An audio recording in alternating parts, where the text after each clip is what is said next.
algunos domingos acerca de algunas realidades que como iglesia, como pueblo, de manera no solamente en Chile, en Cristo mi Pastor, pero de manera transversal, hemos luchado en los días actuales. Estuvimos hablando de una serie de preguntas de los hombres, respuesta de Dios. Hablamos acerca de tristeza, de angustia, de la realidad, del sufrimiento y cómo estas cosas están presentes en nuestras vidas. Y hoy día yo quiero invitarles a que nosotros miremos Filipenses capítulo 4. Pablo trabaja muchas cosas en este capítulo. Es un capítulo con muchas enseñanzas. Nosotros vamos a trabajar desde el versículo 1 hasta el versículo 7 solamente. Y vamos a hablar de una de las luchas que hemos tenido como persona, como iglesia. Ansiedad. Hay muchas personas que dicen que la ansiedad es el mal del siglo. Yo creo que sí, pero ese es un problema tan antiguo cuanto el pecado. Pues si Jesucristo habló en el Sermón de la Montaña acerca de la ansiedad, estamos hablando de 2000 años atrás, ya era un problema. Pablo está hablando por años 60 acerca de la ansiedad. Es un problema que lleva milenios, pero quizás esté más masivo hoy día. Quizás sea una lucha de personas que están aquí hoy o personas que conocemos. La gran pregunta es, ¿qué es lo que la Biblia nos enseña? ¿Cómo lidiar con la ansiedad, con las preocupaciones? ¿Qué significa ansiedad? ¿Qué debemos hacer? Buscamos un psiquiatra, un psicólogo, un pastor, tomamos pastillas, vamos a una reunión de oración, abrimos la Biblia. Estas son las cosas que vamos a hablar. Y queremos hacerlo todo basado en las Escrituras. Que es lo que la palabra de Dios nos orienta en relación a la ansiedad. Vamos a leer desde el versículo 1. Yo voy trabajando algunos puntos aquí. Del 1 a 7 dice así la palabra de Dios. Pablo está escribiendo esta carta. Él está en una cárcel. Él está en Roma. Él está agradeciendo a esta iglesia que envía un representante con una ofrenda. La congregación hizo una ofrenda y levanta una persona, Epafrodito, para llevar la ofrenda a Pablo, que estaba preso, y Pablo ahora está agradecido de Dios y de esta iglesia. Entonces él devuelve con Epafrodito una carta desde su corazón. Epafrodito le comparte cómo está la situación de la iglesia. Esta iglesia es una iglesia muy querida para Pablo. Entonces Pablo ahora está orientando la iglesia. ¿Y sabe qué? Pablo está hablando de algunos mandamientos para una iglesia querida. Una iglesia que él quería. Y va a hablar de mandamientos del Señor. Desde el versículo 1. Así nos dice la palabra de Dios. Y tengamos en cuenta que Pablo está preso. En condiciones esperando su muerte. Y a pesar de estar preso, a pesar de haber pasado por muchas tribulaciones, Pablo nos va a enseñar que nuestra fe, que nuestra esperanza, que nuestro gozo no depende de las circunstancias en que estamos viviendo. Partimos por ahí, hermanos. Quizá en esta mañana tu corazón esté preocupado, triste, afanado, con dudas. Veamos lo que el Señor nos quiere hablar por su palabra. Así que, hermanos míos, es una carta para creyentes, para hermanos. Amados y deseados. Mira cómo Pablo es cercano a esta iglesia, cómo quiere esta iglesia. Amados y deseados, gozo y corona mía. Pablo era muy duro cuando tenía que ser duro, amonestaba cuando tenía que amonestar, era valiente pero a la vez amoroso. Cuando leemos Romanos 16, Pablo empieza a nombrar personas y decir cómo estas personas fueron importantes en su caminata. Ahí vemos un corazón pastoral. Mira, Pablo está escribiendo esta carta diciendo: hermanos, ustedes son mi alegría, corona mía, amados. Y dice: estad así firmes en el Señor. Habían muchas cosas que podrían amenazar la firmeza de la iglesia. Y dice: estad así firmes en el Señor, otra vez, amados. Ruego a Evodia y a Síntique que sean de un mismo sentir en el Señor. Posiblemente dos mujeres que ejercían un liderazgo en la iglesia y cada una está tirando para un lado opuesto. Y ahora Pablo está diciendo: ruego. Y después en el versículo 3 levanta un mediador, posiblemente Epafrodito, que medie una conversación, una reconciliación de estas hermanas para que tenga un mismo sentir. La iglesia no puede estar en desarmonía. Y dice: un mismo sentir en el Señor.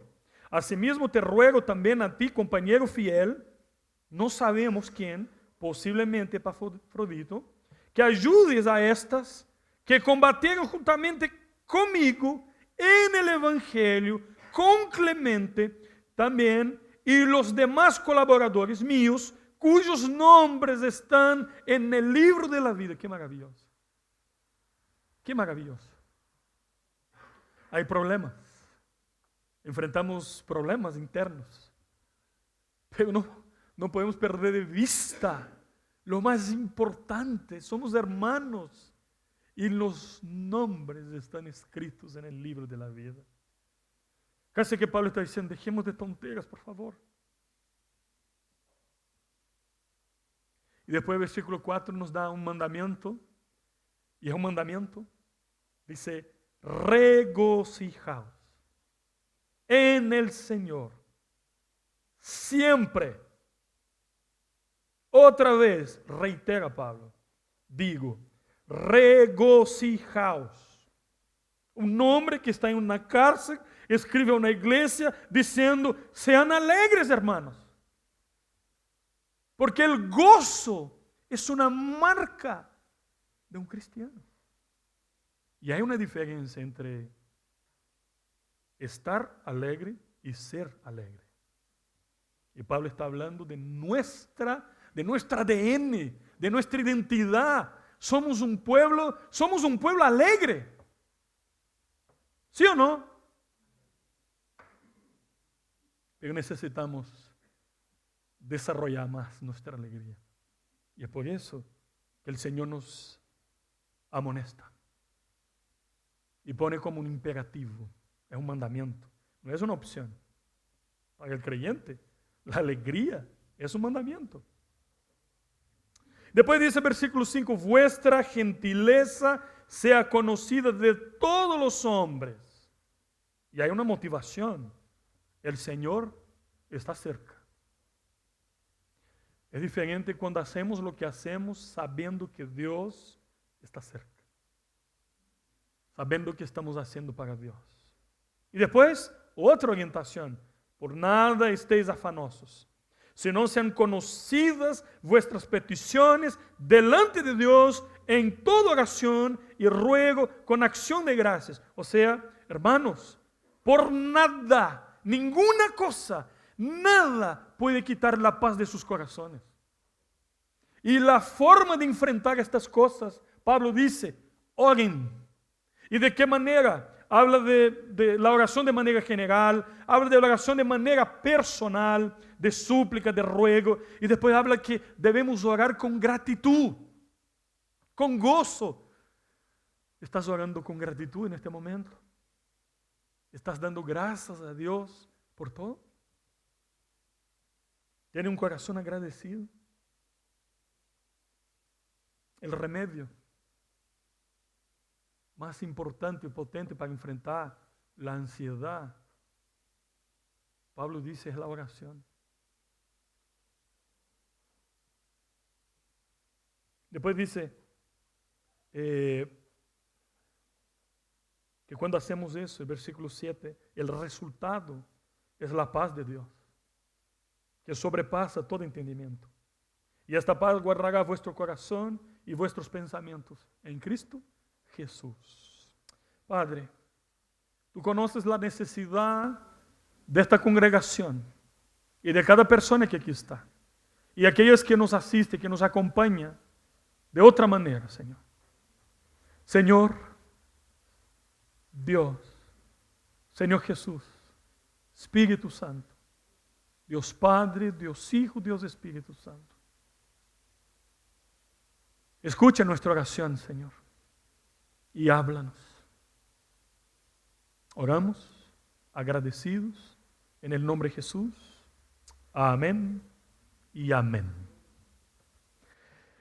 Hermanos, después del versículo 1, en que Pablo escribe esta carta diciendo: hermanos míos, amados y deseados. O sea, estoy hablando con personas que para mí son importantes, que las quiero. Pablo exhorta, amonesta a la iglesia a permanecer firme. La primera pregunta que hacemos en esta mañana es: ¿qué es lo que nos puede impedir de estar firmes? De manera general. Y en tu vida, en tu ambiente de trabajo, en tu hogar, en tu familia.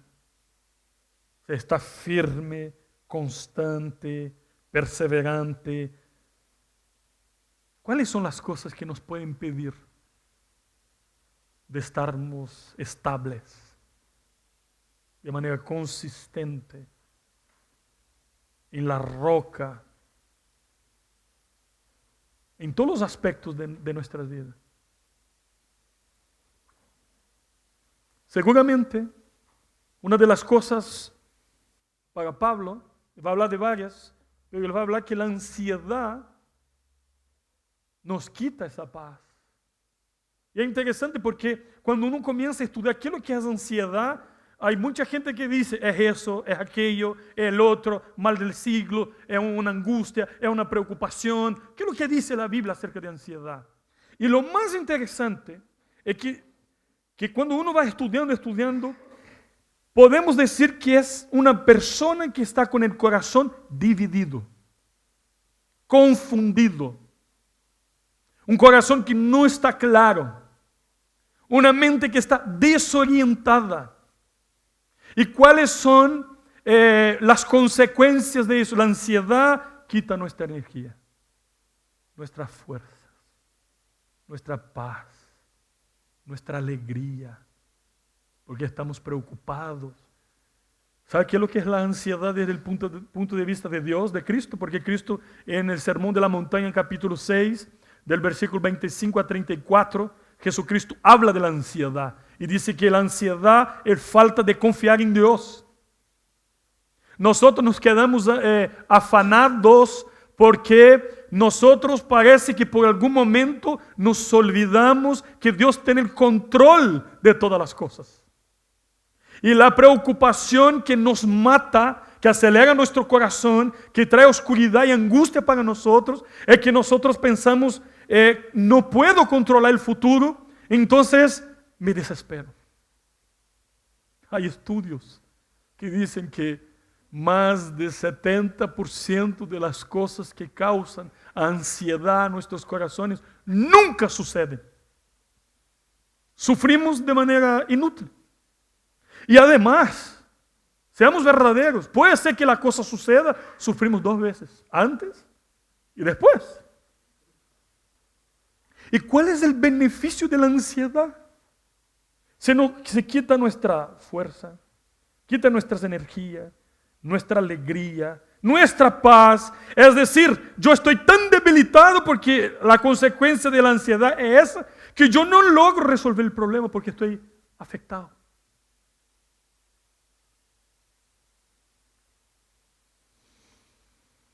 Yo,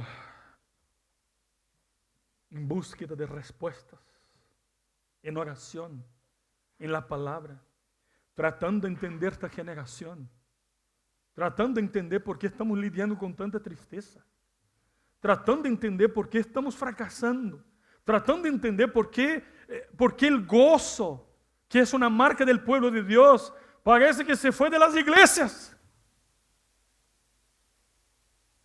O sea, parece que nos estamos alejando de Dios, estando dentro de la iglesia. Porque si nosotros cumplimos ritual en buscar las cosas de Dios y no el mismo Dios que está por sobre todas las cosas, de nada sirve. Entonces, una de las respuestas que el Señor me entrega por su palabra es que si la oración es una forma de enfrentar la ansiedad, y si nosotros hemos enfrentado la ansiedad como nunca, quizás sea porque somos una generación que casi nunca ora. ¿Sabe qué Pablo está diciendo? Tú nunca vas a resolver tus problemas personales mirando hacia adentro de ti y buscando las respuestas para sus problemas dentro de ti. Pablo está diciendo, no está dentro de ti la respuesta para su ansiedad, para su tristeza, para su angustia. Está en el alto, está en Dios, está en Dios.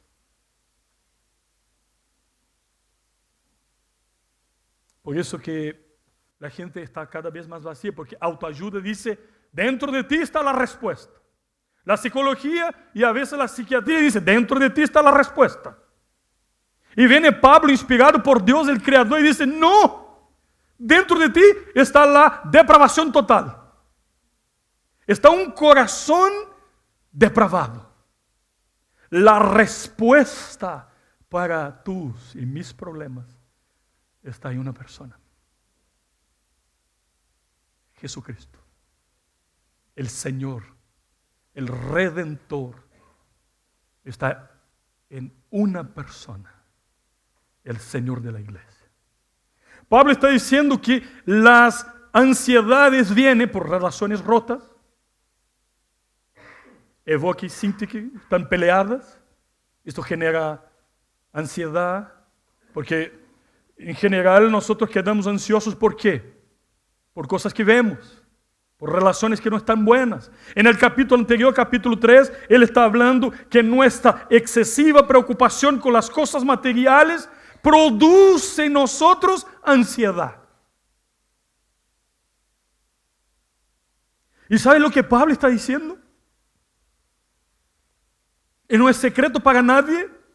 En general, en la mayoría de los casos, la ansiedad es un problema espiritual.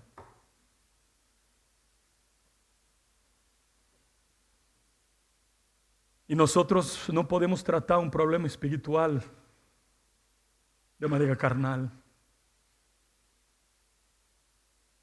Y golpeamos muchas puertas para tratar nuestros problemas emocionales, nuestras angustias, tristezas, depresión, soledad, y no buscamos en Dios. ¿Qué pasa? Seguimos y seguimos arrastrándonos y arrastrándonos y arrastrándonos. ¿Sabe por qué? Porque tú y yo conocemos muy poco de Dios. Casi nada. Gotas. Gotas. Y yo quiero confesar a ustedes algo feo de mi corazón. Yo estaba orando, Dios, ven sobre mí con todo tu poder. Renueva, Señor, mis fuerzas. Trae un avivamiento en mi vida. Muéstrame tu gloria como Moisés. Y el Señor nos muestra en Éxodo que el mismo Dios dijo a Moisés, Moisés, tu oración es loca, porque tú no me puedes ver. Si tú me ves, muere. Ningún hombre puede estar delante de Dios y seguir vivo. Entonces, yo te voy a proteger de mí mismo y voy a pasar por espalda 40 días con su rostro alumbrando el Dios que servimos. Entonces yo estaba tomando un café esta semana y pensando en mi oración, y el Señor me habló al corazón: hijo mío, si yo abriera su entendimiento de este corazón duro tuyo y que tú tuvieras un poco más de dimensión de quién soy yo, tú jamás pedirías que yo viniera sobre ti con toda fuerza. Porque si yo abro tu entendimiento y tu corazón que está cauterizado por las cosas de este mundo, por el pecado, por falta de confianza, por falta de vida devocional, tú no logras temerme a mí como yo debo ser temido.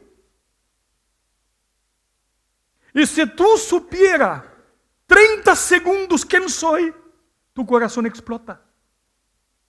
Porque tú serías tomado de una angustia, de un arrepentimiento de todos tus pecados, de todas tus tonteras, y tú sabrías quién soy y tu corazón no aguantaría. Y pensarías mucho antes de pecar, mucho más.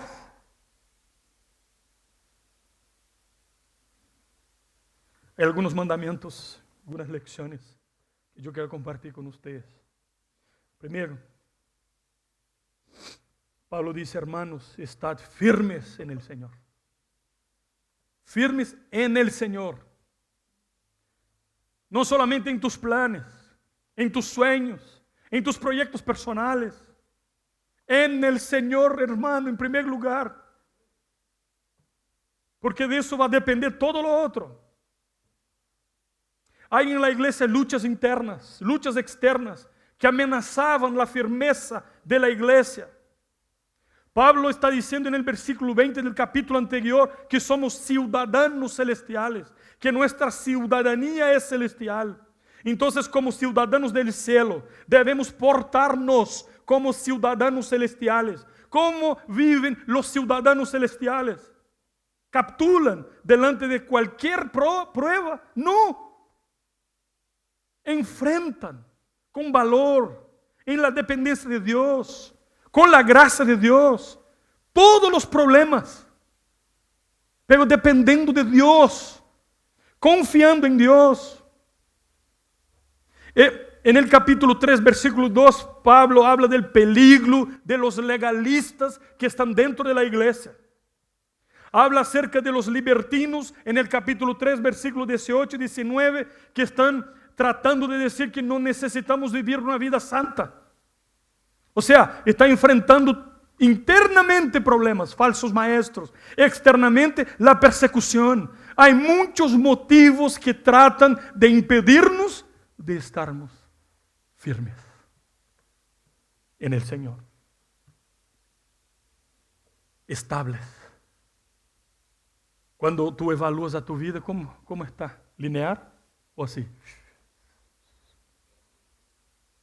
Evaluemos, hermanos. No es posible tener una vida estable, lejos de Dios y de su palabra, y de una vida dedicada a Dios, en oración, en quebrantamiento. Sufrimos tanto, porque queremos construir nuestra casa, nuestra vida, a nuestra manera, independientes de Dios. Bueno, esta es la primera enseñanza. La segunda está en el versículo 2. Ruego a Evodia y a Síntique que sean de un mismo sentir en el Señor. Nosotros vamos a enfrentar la ansiedad y por la gracia de Dios la vamos a superar cuando estemos firmes en el Señor, pero también cuando vivamos relaciones sanas.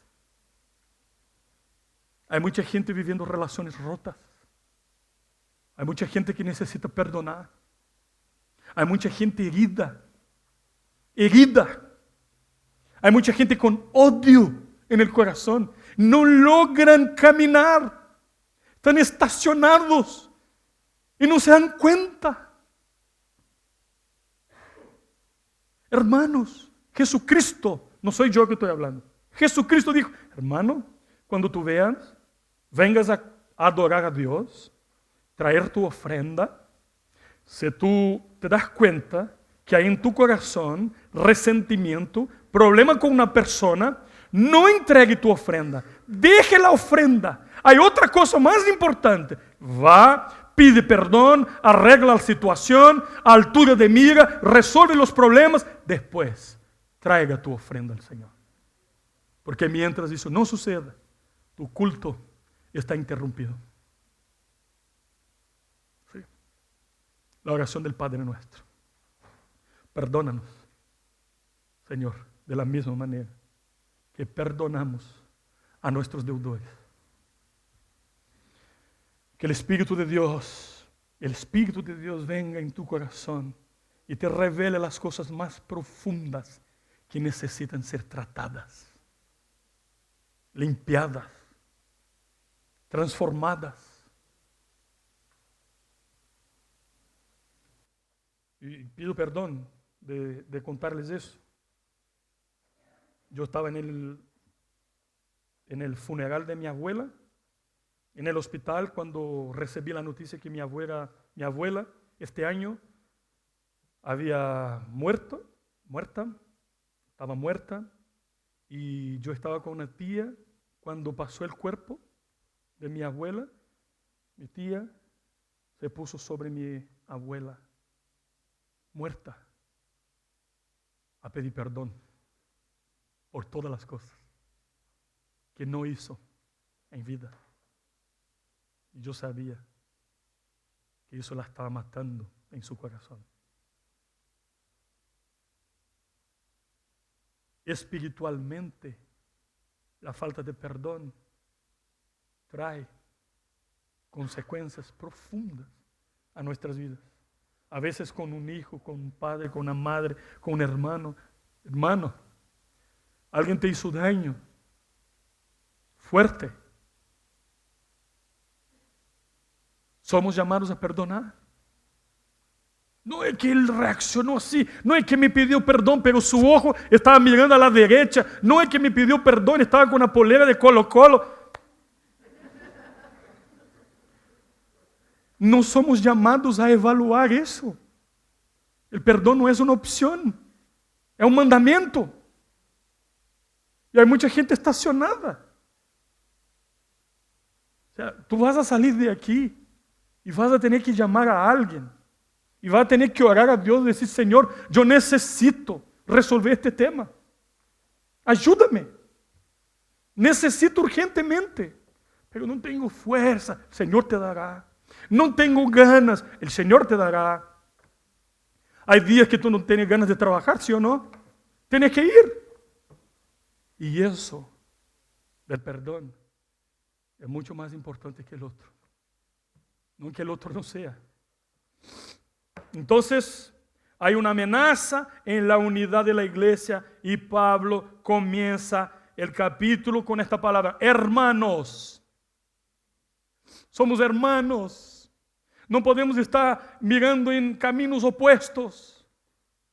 Pablo está diciendo: hermanos, nuestros nombres están escritos en el libro de la vida. Por lo tanto, una iglesia verdadera tiene que reflejar en la tierra lo que es en el cielo. Una iglesia unida.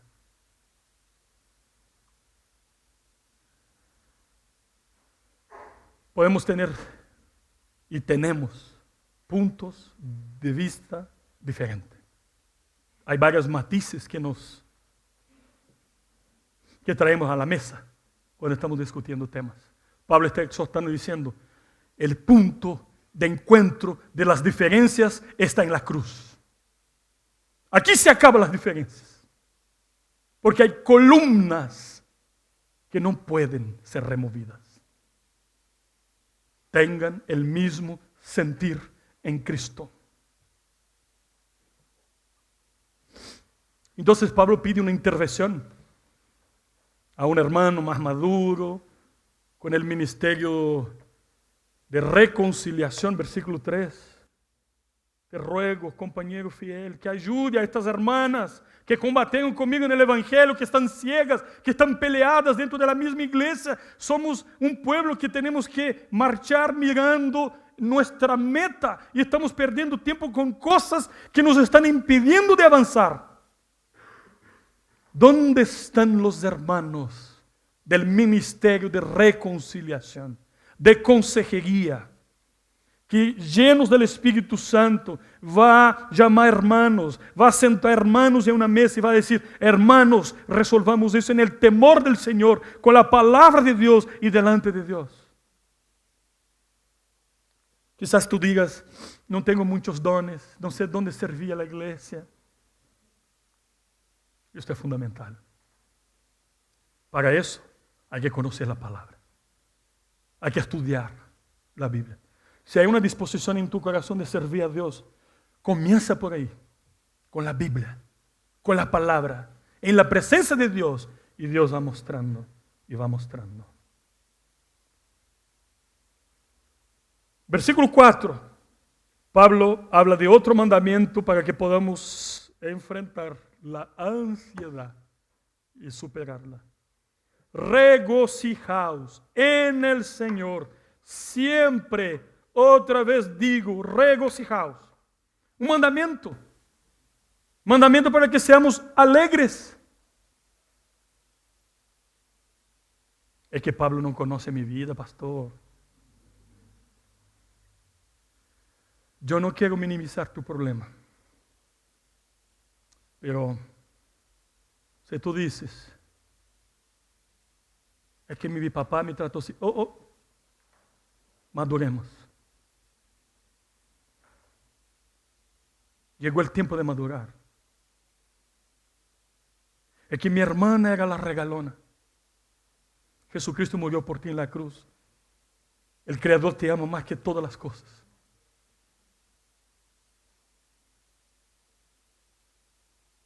No hay que sufrir violencia. Difícil, pero nuestro Señor también la sufrió. Ya necesitamos superar. Necesitamos orar para que Dios haga de nosotros una iglesia feliz, gozosa. Nosotros transmitimos ahí el culto, pusimos una segunda cámara y la segunda reunión nosotros decimos: saquemos, porque toma la gente de frente y cuando estamos cantando es una tristeza. O sea, si nosotros fuéramos una empresa de media social, nosotros estamos declarando nuestro fracaso. O sea, ¿quién va a querer venir a una iglesia que no adora a Dios con un corazón agradecido? Yo sé que hay miedo, no, es que nosotros tenemos que cuidar las emociones. Emoción es algo de Dios que Él puso en nuestro corazón y tiene que ser redimida y tiene que ser controlada pelo Espíritu Santo, pero nadie puede adorar a Dios sin emoción. Jamás. O de repente, ¿sabe qué? Los emocionalistas, por emoción. Nadie puede adorar a Dios sin razón. La revelación es racional, pasa por la mente, llega al corazón y cambia nuestras vidas. Entonces el culto racional que Pablo abre en Romanos 12 es un culto equilibrado con emoción y con razón, basado en la palabra de Dios.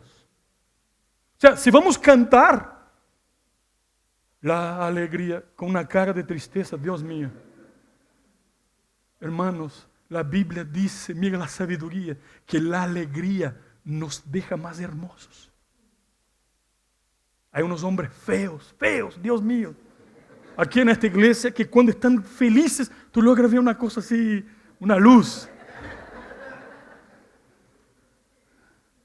La alegría del Señor es nuestra fuerza, nuestra fortaleza. ¿Y cómo? Pablo habla de la alegría. Imperativo, mandamiento, no es opcional. Tenemos que orar por eso. Dice, regocijaos en el Señor. La alegría verdadera es cristocéntrica. No hay alegría de verdad sin Cristo, sin cruz. Nadie va a disfrutar del gozo de una vida plenamente feliz en Cristo. Jamás. Jamás. Si Cristo no está en tus planes, hermano, va todo mal. Todo está mal. Porque Cristo es todo en todos. Y dice 4, regocijaos en el Señor siempre. ¿Cuándo? Siempre. Incluso cuando recibimos las malas noticias, ¿sí? Incluso cuando enfrentamos un diagnóstico terrible, ¿sí? Incluso cuando somos traicionados, ¿sí? Siempre. ¿Sabe por qué? Porque la ansiedad es tan fuerte. Porque nosotros quitamos nuestros ojos de Dios y ponemos en los problemas. Pablo dice que nuestra alegría es sobre circunstancial. Siempre. Nuestra alegría no está basada en las circunstancias de la vida, en las cosas, en las personas, en los bienes materiales. Nuestra alegría está basada en una persona, en el Señor. Siempre. ¿Y quién está escribiendo? Un hombre que está en la cárcel. ¿Tiene autoridad? Con todo el sufrimiento que tuvo. Está diciendo, alégrense. ¿Por qué?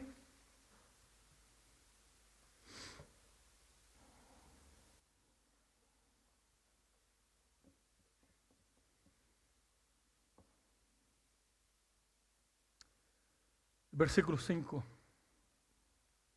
Hay mucho que hablar acerca de alegría. Vamos a volver a predicar acerca de eso. Para enfrentar la ansiedad, nosotros necesitamos entender que debemos ser una iglesia amable, gentil. Vuestra gentileza sea conocida de todos los hombres. El Señor está cerca. Una iglesia que cuida unos a los otros. Una iglesia amorosa, una iglesia sensible, una iglesia compasiva, una iglesia que siente el dolor del otro.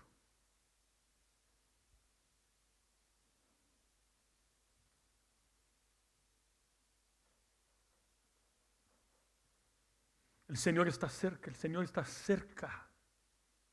La motivación por la cual debemos ser una iglesia sensible, el Señor está cerca. Está entre nosotros. ¿Sabe qué significa eso? Y lo más profundo del texto es que cuando tú te acercas a una persona y refleja el amor de Dios, esta persona siente un Dios que está cerca. Por medio de nuestra instrumentalidad, Dios se manifiesta. Y después dice, por nada estéis afanosos, versículo 6, sean conocidas vuestras peticiones delante de Dios en toda oración y ruego con acción de gracias. Es un mandamiento la vida de oración. Para superar la ansiedad necesitamos orar. Necesitamos gastar tiempo en la presencia de Dios. Necesitamos orar de verdad. Necesitamos contar al Señor todo lo que Él ya sabe. Porque Él es omnisciente. Pero hay un ejercicio de bendición para tu corazón. Cuéntaselo al Señor. Hay momentos que es solamente tú y Dios y nadie más. Mateo capítulo 6, versículo 6, entra en tu habitación, cierra la puerta, ora a tu Padre que te ve en secreto Él te ve y en público te recompensará. Debemos orar.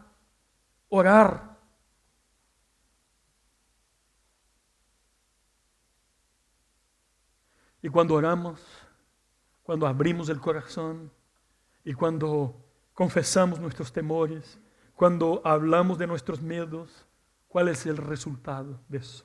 Versículo 7. Hay una promesa de Dios. Y la paz de Dios, que sobrepasa todo entendimiento, guardará vuestros corazones, guardará vuestros pensamientos en Cristo Jesús. la paz. La ansiedad es falta de paz. Cuando oramos adecuadamente en Cristo, bíblicamente, el Señor promete traer paz. Y atención, necesitamos entender que hay una diferencia entre paz de Dios y paz con Dios. Quien no tiene paz con Dios, nunca tendrá paz de Dios. Primero hay que resolver un problema espiritual profundo, tener un encuentro con Cristo. Después, disfrutar de la paz. ¿Qué paz es? Una paz que sobrepasa todo entendimiento. ¿Qué paz es esa? Es una paz que es como un centinela en la puerta de tu corazón y de tu mente, un guardia. Es eso que Pablo está diciendo. Cuando los malos pensamientos quieren entrar, la paz dice, opa, aquí no. No eres bienvenido. Porque la ansiedad muchas veces viene por los malos pensamientos, las preocupaciones. Uno no duerme, la cabeza, ¿cierto? Desesperado, sin saber qué hacer. ¿Por qué? Porque los malos pensamientos entran. Y la promesa es que cuando hacemos todo de esta manera que Pablo está diciendo, la paz de Dios va a estar 24 horas en la puerta y no permite que ningún malo pensamiento que no venga de Dios entre en nuestra mente y corazón. Hermanos, la única manera de superar la ansiedad y las ansiedades de la vida es levantar nuestros ojos para Dios y buscar en Él la respuesta para todo. Porque Él tiene, Él puede, Él tiene todo poder. Yo te invito a ponerse de pie. Vamos a cantar. La Biblia dice que una de las cosas para el fortalecimiento espiritual de nuestra alma, cantar con alegría. Vamos a cantar el himno 220.